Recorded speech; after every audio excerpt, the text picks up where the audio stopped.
حضرت شیخ رحمۃ اللہ علیہ جب مالٹا سے تشریف لائے واپس، تو جیسا میں نے پہلے عرض کیا کہ ان کی وہاں دارالعلوم کے اندر ایک مجلس ہوا کرتی تھی عصر کے بعد، حضرت والد صاحب ہمیشہ اس میں شریک ہوتے تھے۔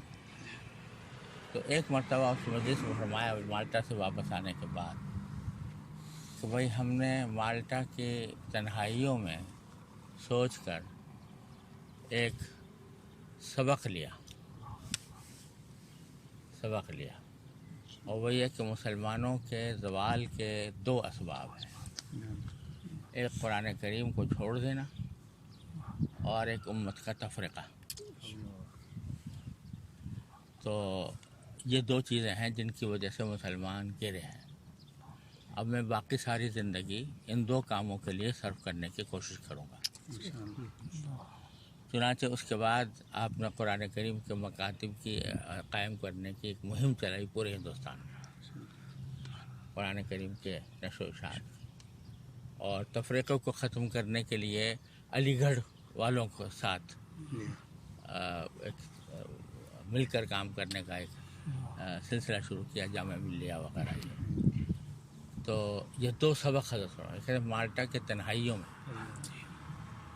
تو اب وہ ایک 80 سالہ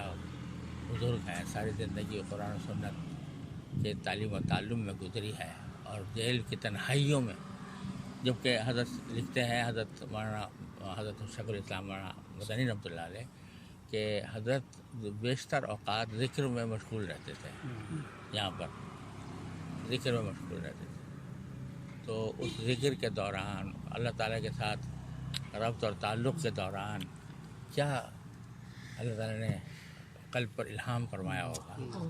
تو یہ نقطہ جو ہے یہ بڑا ایسا ہے کہ جو یاد رکھنے کے لائق ہے کہ قرآن کریم کو چھوڑنا اور تفرقہ مسلمانوں کا،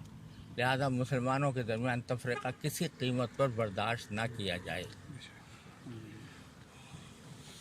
یہ سبق دیے 3 سال کی قید نے، یہ دو سبق دیے۔ ہم لوگ بھی یہاں عزم کر لیں کہ یہاں سے جائزے ہیں، 2 کام کریں گے انشاءاللہ،